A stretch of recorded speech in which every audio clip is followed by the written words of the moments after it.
Hi guys, welcome to my channel Lush Gardener. I hope you guys are fine and are safe. In today's video, we are going to be talking about an extremely beautiful Echeveria called as Echeveria Chrissy and Ryan.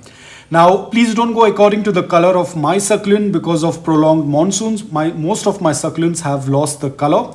But nevertheless, we are soon getting into the winter season. There is going to be a good amount of sunlight and cooler temperatures that is going to help me achieve a lot of intense color on my succulents.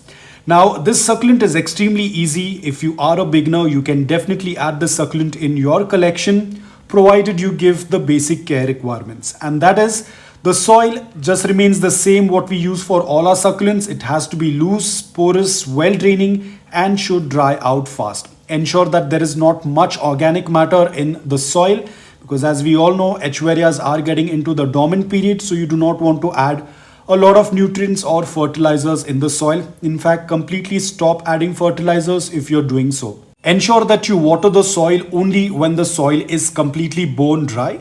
It is an Echeveria. It doesn't like to be sitting in soggy wet soil or moist soil for a longer period of time. And once you notice that the succulent soil mix is completely bone dry, go ahead and do a complete watering. Please avoid misting the succulent or misting the upper layer of soil. Just because you're scared that you are going to overwater your succulent, do not do that, because you might save your succulent from getting overwatered, but you might accidentally end up underwatering your succulent. Succulent, when it is underwatered, you will be able to see a lot of wrinkles on the low leaves that indicates that your succulent is thirsty. Do not keep it underwatered for a longer period of time, otherwise that will again damage the succulent.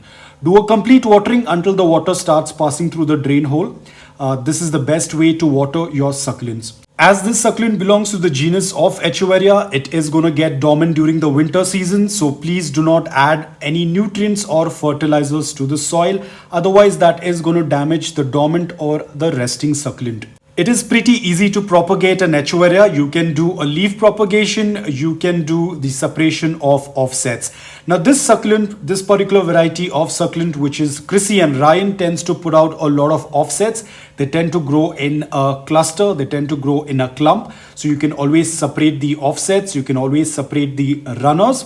Leaf propagation is going to take a very long time. Stem cutting is also possible because they tend to put out these runners. You can easily propagate them via this method. But as I said, leaf propagation is going to take a very, very long time.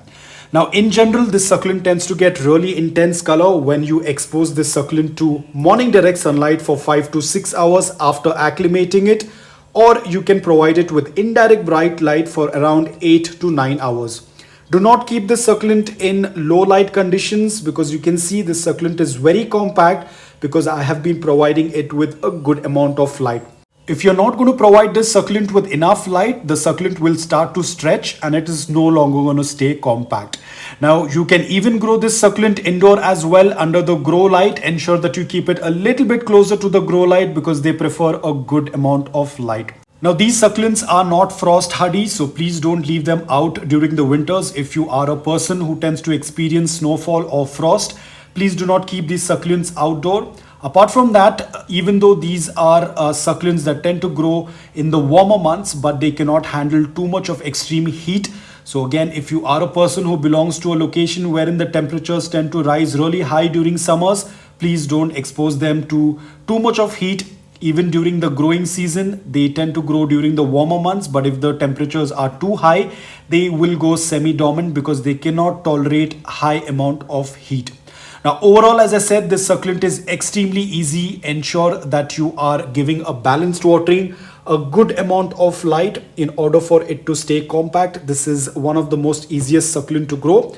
Mealybugs and aphids are a constant attack on this succulent, so you have to ensure that you do a regular visual check, probably once in 2 weeks or once in 3 weeks. As a precaution, you can always sprinkle some dry cinnamon powder on the upper layer of soil, or you can mix cinnamon powder in water and give it to your succulent while watering. So guys, that's all about Chrissy and Ryan. I hope that this video was helpful to you. If it was, please hit the like button. If you're new to my channel, please consider subscribing to it. Until then, take care, stay safe and keep propagating.